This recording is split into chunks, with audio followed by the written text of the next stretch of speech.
learning Quran together. بسمillah الحمدللہ والصلاۃ والسلام علی رسول اللہ۔ سورہ الناس یہ مکی صورت ہے، اس میں 1 رکوع اور 6 آیات ہیں۔ نبی صلی اللہ علیہ وآلہ وسلم انسانوں اور جنوں سے پناہ مانگتے تھے۔ جب یہ دونوں صورتیں نازل ہوئیں تو آپ نے ان کو پڑھنے کا معمول بنا لیا اور باقی چیزیں چھوڑ دیں۔ جامع ترمذی 2150۔ بسم اللہ الرحمن الرحیم۔ قل اعوذ، آپ کہہ دیجئے کہ میں پناہ میں آتا ہوں، برب الناس، انسانوں کے رب کی۔ اللہ تعالیٰ سے پناہ طلب کرنے کے لیے آپ کہہ دیں کہ میں اللہ تعالیٰ کی پناہ میں آتا ہوں، جو لوگوں کا رب ہے، میری ہر چیز کا رب ہے، وہی پرورش کرنے والا ہے۔ اسے خوب معلوم ہے کہ فلاں شخص سے فلاں کو کیا تکلیف پہنچ سکتی ہے۔ مالک الناسی، انسانوں کے بادشاہ کی۔ اللہ تعالیٰ تمام انسانوں کا بادشاہ ہے، یعنی وہ انسانوں پر کامل اقتدار رکھتا ہے، ظاہری اسباب پر بھی کنٹرول رکھتا ہے، اس لیے وہ انسانوں کو پناہ دے سکتا ہے۔ انسانوں کا بادشاہ کہہ کر یہ احساس دلایا گیا ہے کہ انسان معزز مخلوق ہے، اور پھر بات پناہ لینے کی ہے تو اسی ذات کی پناہ لی جا سکتی ہے جو انسانوں کا بادشاہ ہے، جو حاکم ہے۔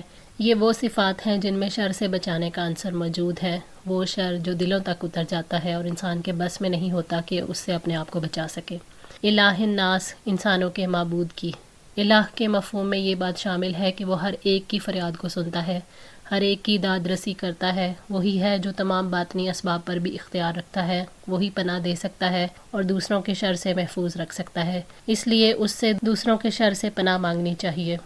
اللہ تعالیٰ نے انسان کی طرف الہ کی اور دوسری صفات یعنی رب اور مالک کی نسبت اس لیے کی ہے کہ انسان احساس کریں کہ اللہ تعالیٰ کی پناہ اور اس کی حفاظت بہت عظیم ہے اور بہت قریب بھی ہے۔ انسان کا دشمن شیطان ایسے خفیہ کام کرتا ہے جن کا انسان کو شعور نہیں ہوتا، وہ ایسے راستے سے آتا ہے جہاں سے آنے کا وہم و گمان بھی نہیں ہوتا، اسی لیے اللہ تعالیٰ نے احساس دلایا ہے کہ تمہاری مدد رب العالمین کے سوا کوئی نہیں کر سکتا۔ من شر الوسواسی، وسوسہ ڈالنے والے کے شر سے، الخناس، بار بار پلٹ کر آنے والے کے۔ وسوسہ کہتے ہیں غیر محسوس طریقے سے کسی بری بات کو دل میں ڈال دینا۔ وسوسے کے لفظ میں خود بار بار کا مفہوم شامل ہے، جیسے زلزلہ حرکت کی تکرار کو کہتے ہیں۔ انسان کیونکہ ایک دم بہکاوے میں نہیں آتا، اس لیے شیطان مسلسل کوشش میں لگا رہتا ہے، اس لیے ایسی کوشش کرنے والے کو وسواس کہا جائے گا۔ الخناس، ہٹ کر آنے والے، یعنی جو وسوسہ ڈال کر پیچھے ہٹ جاتا ہے۔ حضرت ابو ہریرہ رضی اللہ تعالیٰ عنہ سے روایت ہے کہ نبی صلی اللہ علیہ وآلہ وسلم نے فرمایا، جب نماز کے لیے اذان دی جاتی ہے تو شیطان گوز مارتا ہوا پیٹھ موڑ کر بھاگ جاتا ہے یہاں تک کہ اذان سنائی نہ دے، اور جب اذان ختم ہو جاتی ہے تو واپس آ جاتا ہے، لیکن جیسے ہی تکبیر شروع ہوئی وہ پھر پیٹھ موڑ کر بھاگتا ہے، جب تکبیر بھی ختم ہو جاتی ہے تو دوبارہ واپس آ جاتا ہے، یہاں تک کہ لوگوں کے دلوں میں خیالات ڈالتا ہے، اس کو کہتا ہے کہ فلاں بات یاد کرو۔ ان باتوں کی شیطان یاد دہانی کرواتا ہے جن کا اسے خیال بھی نہیں تھا، یہاں تک کہ آدمی بھول جاتا ہے اور وہ نہیں جانتا کہ اس نے کتنی نماز پڑھی ہے۔ صحیح بخاری 608۔ حضرت ابو ہریرہ رضی اللہ تعالیٰ عنہ نے بیان کیا کہ نبی صلی اللہ علیہ وآلہ وسلم نے فرمایا، بے شک اللہ تعالیٰ نے میری خاطر میری امت کے سینوں میں پیدا ہونے والے وسوسے معاف فرما دیے ہیں، جب تک کہ وہ ان پر عمل نہ کریں یا منہ سے نہ نکالیں۔ صحیح بخاری 2528۔ الذی یوسوس فی صدور الناس، وہ جو وسوسہ ڈالتا ہے لوگوں کے سینوں میں۔ شیطان انسان کے دلوں میں وسوسے ڈالتا ہے۔ شیطان اس وقت وسوسے ڈالتا ہے جب بندے کا دل اللہ کے ذکر سے خالی ہوتا ہے، انسانوں کے دلوں کے اندر گھس کر نہایت خفیہ اور غیر محسوس طریقے سے وسوسے ڈالتا ہے۔ من الجنۃ والناس، جنوں اور انسانوں میں سے۔ وسوسہ ڈالنے والے جن اور انسان دونوں ہی ہو سکتے ہیں۔ فرمایا، وَكَذَلِكَ جَعَلْنَا لِكُلِّ نَبِيٍّ عَدُوًّا شَيَاطِينَ الْإِنسِ وَالْجِنِّ يُوحِي بَعْضُهُمْ إِلَى بَعْضٍ زُخْرُفَ الْقَوْلِ غُرُورًا وَلَوْ شَاءَ رَبُّكَ مَا فَعَلُوهُ فَذَرْهُمْ وَمَا يَفْتَرُونَ۔ اور اسی طرح ہم نے ہر نبی کا انسان شیطانوں اور جن شیطانوں کو دشمن بنا دیا ہے، جو دھوکہ دینے کے لیے ملمح کی ہوئی باتیں ایک دوسرے کے دل میں ڈالتے ہیں، اور اگر آپ کا رب چاہتا تو وہ ایسا نہ کر سکتے، چنانچہ آپ انہیں چھوڑ دیں اور جو وہ جھوٹ باندھتے ہیں۔ سورہ الانعام 112۔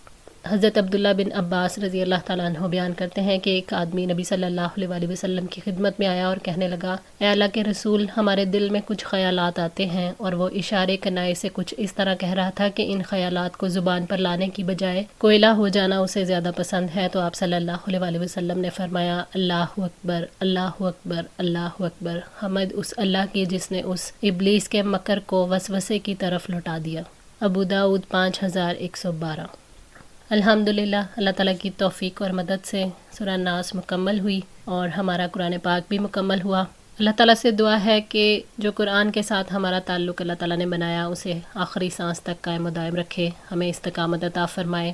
اللہ سے دعا ہے کہ ہماری اس کوشش کو قبول فرمائے، دین اور دنیا کی تمام بھلائیاں ہمیں عطا فرمائے، ہمیں اپنے عبادت گزار اور شکر گزار بندوں میں شامل فرما لے اور ہم سے راضی ہو جائے۔ ہمارے لیے حقوق اللہ اور حقوق العباد کی ادائیگی کو آسان فرما دے۔ یا ارحم الراحمین، ہمارے گناہوں کو معاف فرما، ہماری اصلاح فرما اور قیامت کے دن نبی صلی اللہ علیہ وآلہ وسلم کی شفاعت نصیب فرمانا۔ یا اللہ ہم سب کا انجام بخیر کرنا، آمین یا رب العالمین۔ ربنا آتنا فی الدنیا حسنہ وفی الآخرۃ حسنہ وقنا عذاب النار۔ اللہم آنس وحشتی فی قبری، اللہم ارحمنی بالقرآن العظیم واجعلہ لی اماما ونورا وہدی ورحمہ، اللہم ذکرنی منہ ما نسیت وعلمنی منہ ما جہلت وارزقنی تلاوتہ آناء اللیل وآناء النہار واجعلہ لی حجۃ یا رب العالمین، آمین۔ ربنا تقبل منا، ربنا تقبل منا، ربنا تقبل منا انک انت السمیع العلیم وتب علینا انک انت التواب الرحیم، وصلی اللہ تعالی علی خیر خلقہ محمد وعلی آلہ واصحابہ واہل بیتہ اجمعین برحمتک یا ارحم الراحمین۔ جزاکم اللہ خیر، والسلام علیکم ورحمۃ اللہ وبرکاتہ۔